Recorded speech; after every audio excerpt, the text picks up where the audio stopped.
Olá, é um prazer muito grande falar com você. Quero aproveitar para agradecer pelo convite e parabenizar os organizadores deste projeto. Hoje nós vamos tratar de um assunto do seu interesse. Vamos falar sobre saúde dentro do tema saúde, a alimentação. Você sabia que ao longo da nossa vida a gente ingere nada menos que 50 toneladas de comida? Olha que comida, né? Muita comida. E não precisa ser um gênio para a gente intuir que se essa comida não for de boa qualidade, obviamente, a nossa saúde não vai ser boa. Muitas doenças surgem como consequência de maus hábitos alimentares. E hoje eu quero enfatizar o tema do vegetarianismo. E por que eu quero falar sobre vegetarianismo? Nós vivemos numa época em que não só a nossa saúde está ameaçada, mas a própria saúde da nossa casa, o nosso planeta. A pauta dos ambientalistas está cheia de tópicos como o desflorestamento, a questão do aquecimento global, né? A questão da poluição das águas. E nessa época em que o meio ambiente está sendo ameaçado pelas atitudes inconsequentes do próprio ser humano, o vegetarianismo ele surge como uma proposta solucionadora. Só para vocês terem uma ideia, vou apresentar alguns dados muito interessantes. 100 acres de terra para você produzir carne, né? Nesses 100 acres, para alimentar 20 pessoas, né? Nestes mesmos 100 acres, você vai conseguir alimentar, sabe quantas pessoas? 240 pessoas com trigo. Então, a mesma área de terra, né, com a qual, cultivando trigo, você alimenta 240 pessoas, nesta mesma área de terra, com a pecuária, você alimenta apenas 20 pessoas. Veja que uma pessoa morre de fome a cada 6 segundos. Né? Nesse período aí que a gente está falando, quantas pessoas já morreram de fome? Né? E uma das causas dessa tragédia é justamente o fato da população mundial não dispensar a carne do prato. Dá para entender isso. Cerca da metade das florestas tropicais do planeta foi transformada, sabe em quê? Em pasto. E uma boa parte das florestas desmatadas, né, das fazendas que ocupam espaço que antes era ocupado por árvores, pelas florestas, muitas dessas fazendas cultivam grãos. E muitos desses grãos, né, uma boa parte desses grãos é destinada, uma boa parte, para a criação de gado. E com isso, os países pobres acabam produzindo grãos para alimentar o gado, né, para satisfazer essa gula por carne do ser humano. E é claro que com o crescimento vertiginoso da população do mundo, a gente precisa pensar seriamente nessa questão. A destruição das florestas leva à extinção de cerca de 1.000 espécies por ano. Nos Estados Unidos, nada menos que 260 milhões de acres de florestas foram completamente destruídos e transformados em cultura de grãos que são destinados à produção de ração para o gado. E vocês sabem também que os flatos, né, os gases que são liberados por esses animais, que se contabilizam hoje nós temos muito mais cabeças de gado do que seres humanos, né? E isso contribui de uma forma muito preocupante para o efeito estufa. Outra ameaça muito séria é a questão da água potável. Todos sabemos que a água é vital e a água está ficando cada vez mais escassa. E se tirarmos a carne do prato, vamos ajudar o planeta a preservar as suas reservas hídricas. Por quê? Preste atenção a esses dados. Para produzirmos apenas 1 quilo de carne, são necessários 43 mil litros de água. Agora, para produzir 1 quilo de soja, apenas 2.000 litros. Para produzir 1 quilo de trigo, menos ainda, 900 litros. Para produzir 1 quilo de batatas, 630 litros. Segundo Pimentel, na revista Bioscience, publicado em 2004. Veja que é um assunto realmente digno da nossa mais cuidadosa atenção para preservar o planeta e o seu potencial hídrico, a sua reserva de água. A dieta vegetariana seria sem dúvida alguma uma proposta muito interessante. Outro assunto que eu considero desconcertante é a carnificina que se comete contra os animais que também sofrem, sentem dor. Nos Estados Unidos, segundo o site www.abcanimal.org.br, são 500.000 animais mortos por hora. É um número assustador. Por exemplo, os pintinhos machos, recém-nascidos, milhões são sacrificados todos os dias porque são considerados comercialmente inúteis, não servem para nada. Então são sacrificados e transformados em adubo ou ração para outros animais. Agora nós vamos falar um pouquinho sobre os riscos toxicológicos, substâncias tóxicas presentes nas carnes. Muitas delas são adicionadas para ajudar na conservação ou mesmo para melhorar o aspecto e o sabor. São cerca de 140 pesticidas usados nos frigoríficos norte-americanos. E desses, cerca de 42 são suspeitos de provocar câncer. Isso segundo o Food and Drug Administration, publicado no site levir.com.br. E há quem ministre até mesmo tranquilizantes para os animais suportarem este sofrimento no momento do abate, para diminuir um pouco a resistência dos animais e facilitar o abate. E também é necessário utilizar antibióticos, porque há muitas doenças que acometem, muitas infecções que acometem o gado. E é claro que todas essas substâncias químicas, todos esses medicamentos passam para os alimentos, passam para a carne e passam para o leite. Muitas dessas substâncias, nós sabemos, são cancerígenas. E esses antibióticos, quando nós os consumimos indiretamente através da carne, através do leite, isso acaba criando resistência aos antibióticos.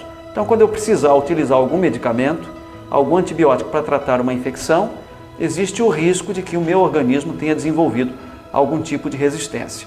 Eu tenho aqui alguns dados curiosos. Mais da metade de toda a produção de antibióticos no Brasil e nos Estados Unidos é destinada, mais da metade, aos animais. E a taxa de infecção por estafilococos resistentes à penicilina saltou de 13% em 1960, a resistência a essa bactéria, para 91% em 1988. A gente sabe que há vários fatores responsáveis, não é só o consumo de carne, mas sem dúvida alguma, este é um dos fatores que contribuiu para a criação de resistência aos antibióticos, que a gente usa o antibiótico e não faz nenhum efeito. Há muitas doenças que a gente pode associar ao consumo de carne. E por outro lado, quando adotamos uma dieta vegetariana, ajudamos a prevenir muitas doenças. Poderia dar vários exemplos: câncer de intestino, câncer de próstata e câncer de mama. São exemplos bem conhecidos. Quando adotamos uma dieta sem carne, o risco de desenvolvermos esses tipos de câncer, esse risco diminui. Isso não quer dizer que o vegetariano não possa sofrer dessas doenças, mas estatisticamente o seu risco é significativamente menor. E há várias outras doenças que podem ser prevenidas, cuja propensão é menor quando se adota uma dieta sem carne. Apendicite, artrite, prisão de ventre, a própria constipação intestinal, o diabetes, cálculos biliares, a gota que provém do excesso de ácido úrico, a hipertensão arterial, até porque a carne contém bastante sódio e o sódio em excesso é uma das causas alimentares da hipertensão arterial. A própria obesidade porque é uma das principais fontes de gordura, um dos alimentos mais densamente calóricos é realmente a carne. E a gordura presente na carne é do tipo saturado, é uma gordura do mal, é uma gordura que leva às dislipidemias. O que é dislipidemia? Colesterol alto no sangue, HDL baixo, que é o colesterol bom, e o LDL, o colesterol mau, sobe. Então as dislipidemias também estão intimamente ligadas ao consumo de carne. As hemorroidas, o infarto do miocárdio, que tem que ver com a aterosclerose, e até mesmo as varizes. O índice de hospitalizações para os que nasceram vegetarianos chega a ser 22% menor. Eles frequentam o hospital numa taxa menor do que aqueles que se alimentam de carne. E o período de internação também costuma ser menor. O nível de colesterol no sangue é 20% mais baixo entre os vegetarianos. E isto reduz, obviamente, por tabela, o risco de doenças cardiovasculares. Estudos mostram que os vegetarianos têm uma expectativa de vida maior. Um estudo realizado em Loma Linda mostra que as pessoas que adotam dieta vegetariana chegam a viver 10 anos mais do que a população cuja dieta inclui a carne. E vejam que as pessoas vivem na mesma cidade, no mesmo ambiente, cercada essa população pelos mesmos estressores sociais. Então, o que realmente interfere, o fator que diferencia o grupo que vive mais daquele grupo que vive menos, é a supressão da carne, é a dieta vegetariana. Então, isso pode fazer muita diferença, prevenindo uma série de doenças e nos ajudando a viver com mais qualidade. Mas é importante salientar que só tirar a carne do cardápio não é suficiente. É importante que adotemos uma dieta balanceada.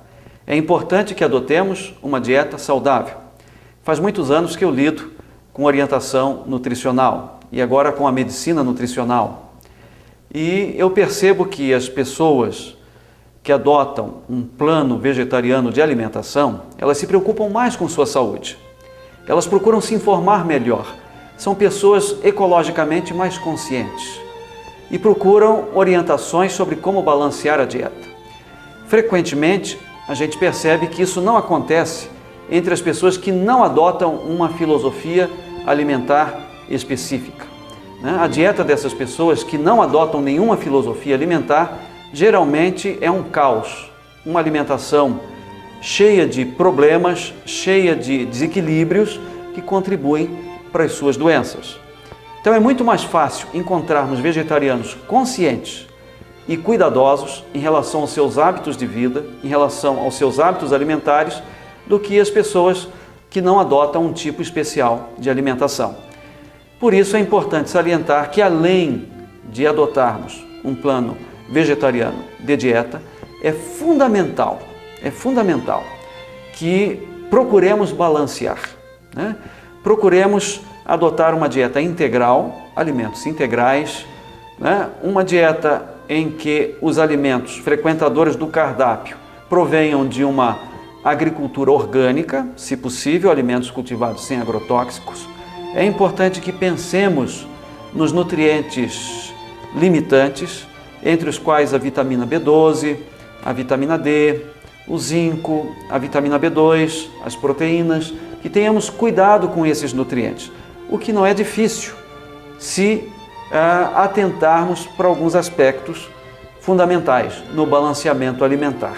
Poderíamos dar alguns exemplos práticos, como poderia ser o de jejum de um ovo-lacto vegetariano, ou seja, aquele que usa ovos, aquele que usa derivados de leite e aquele que usa vegetais, mas não consome nenhum tipo de carne.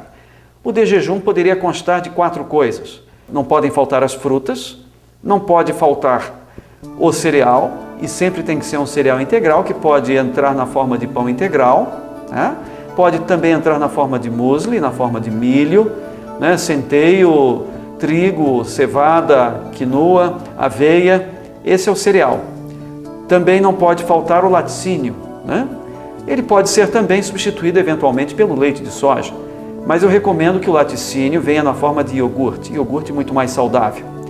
E também não pode faltar, segundo as recomendações de Harvard, a oleaginosa, que entra na forma de semente de girassol ou semente de linhaça, né? Hoje é um bom hábito o consumo da linhaça, a semente de gergelim, né? Semente de abóbora ou mesmo nozes, castanhas, amêndoas.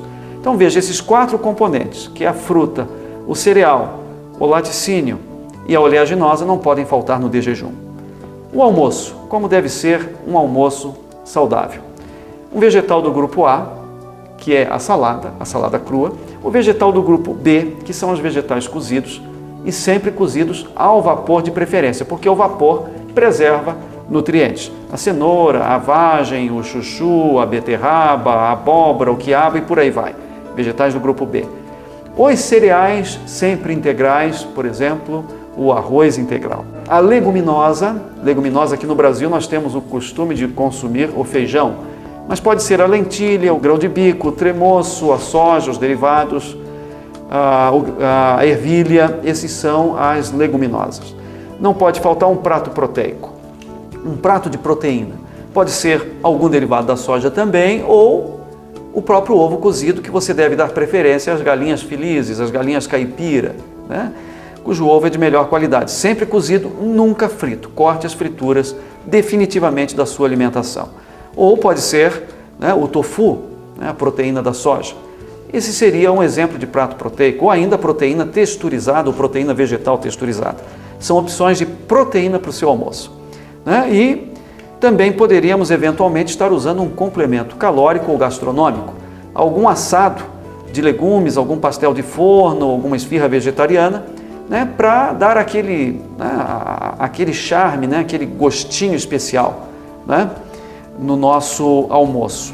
Esses são os componentes indispensáveis do almoço. E seria legal também que utilizássemos algum óleo, alguma fonte de óleo vegetal não refinado, por exemplo, o azeite de oliva extra virgem é indispensável. E também algum componente como oleaginosa, algumas castanhas do Pará, 1 ou 2 castanhas do Pará, para lhe fornecer selênio, um pouquinho de proteína e as gorduras do bem, que são indispensáveis. E no seu jantar, poderíamos sugerir uma sopa de legumes, eventualmente com algum cereal, como um pão integral, né? E juntamente com pão integral, uma ricota ou mesmo um tofu. Ou ainda, quem preferir repetir o de jejum, ainda melhor, é uma opção também saudável. Aí teríamos um cardápio balanceado, vegetariano, que não deixaria absolutamente nada a desejar, contemplando todas as nossas necessidades e se enquadrando bem nas recomendações da nova Pirâmide de Harvard, publicada em 2002. Vejam, é um cardápio nutritivo, saudável e, sem dúvida alguma, muito variado e muito saboroso. Nós já falamos para vocês sobre os riscos do consumo da carne, algumas doenças que estão relacionadas com o consumo da carne. E também falamos que o vegetarianismo ajudaria a prevenir várias doenças, além de contribuir para salvar o planeta. Agora eu gostaria de pontuar alguns desses riscos, algumas dessas doenças, segundo vários trabalhos científicos. Eu iria cansar vocês se fosse apresentar trabalhos científicos que relacionam a dieta vegetariana com saúde. Porém, eu quero apenas pontuar alguns aspectos bem interessantes.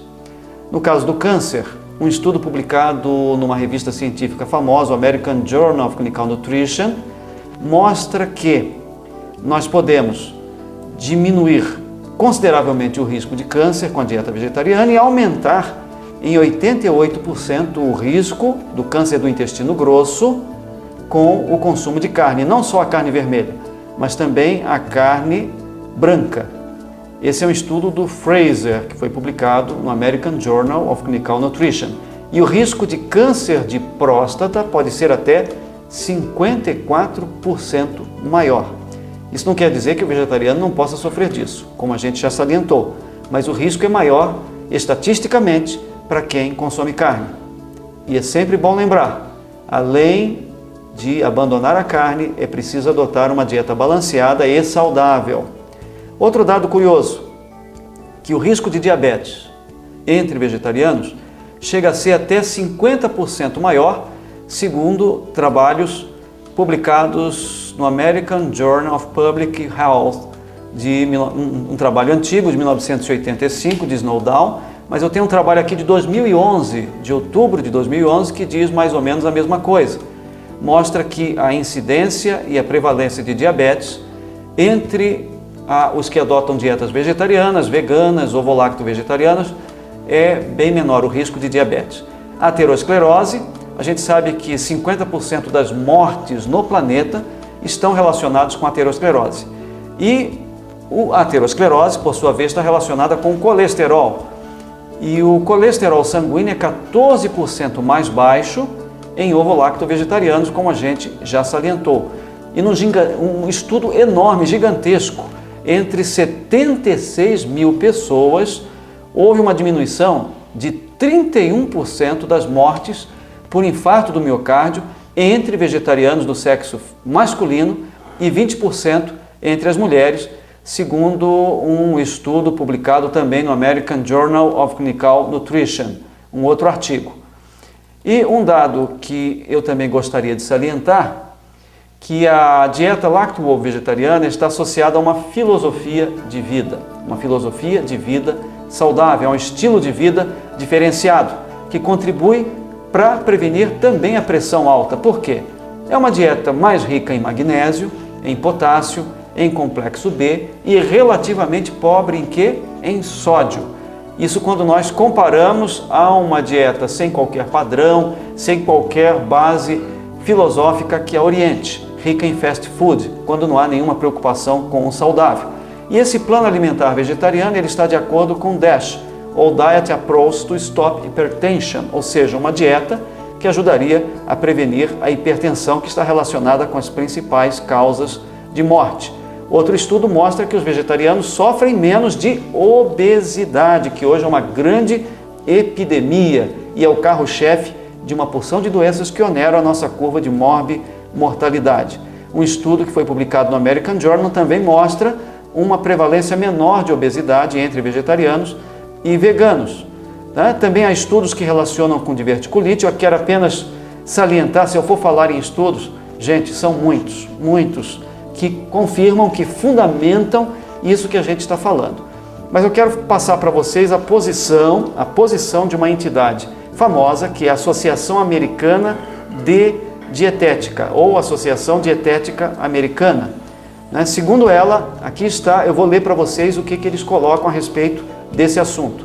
É a posição da Associação Dietética Americana que as dietas vegetarianas adequadamente planejadas, incluindo as vegetarianas totais ou dietas veganas, que excluem todos os alimentos de origem animal, são saudáveis, está aqui, nutricionalmente adequadas e podem fornecer benefícios de saúde na prevenção e tratamento de doenças.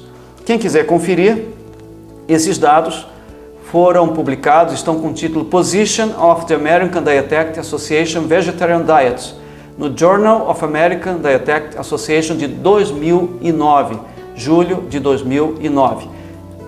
Endossando, enfatizando e até mesmo recomendando um plano alimentar vegetariano como saudável. Há muitos outros trabalhos que a gente poderia citar, mas se você digitar no PubMed Vegetarian Diet and Health, você vai encontrar centenas de trabalhos científicos. Então, prezado amigo, para terminar essa nossa palestra, eu quero deixar registrado um recado. Não vamos esperar o dia da morte para amar a vida. Que nessa nossa curtíssima e belíssima trajetória neste mundo ao longo da nossa vida, nós possamos levar uma existência solidária, uma existência altruísta e uma existência saudável. E como que a gente pode conseguir isso? A resposta está na Bíblia.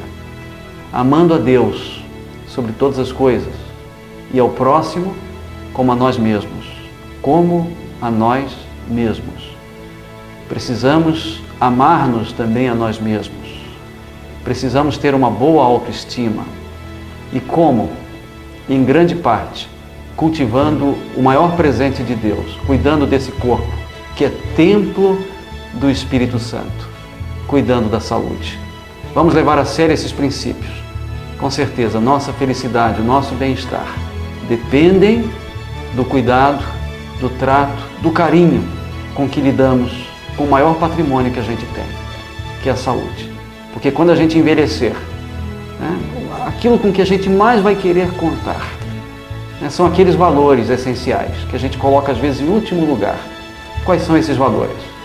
Basicamente, a família, a saúde e a salvação. Obrigado pela atenção.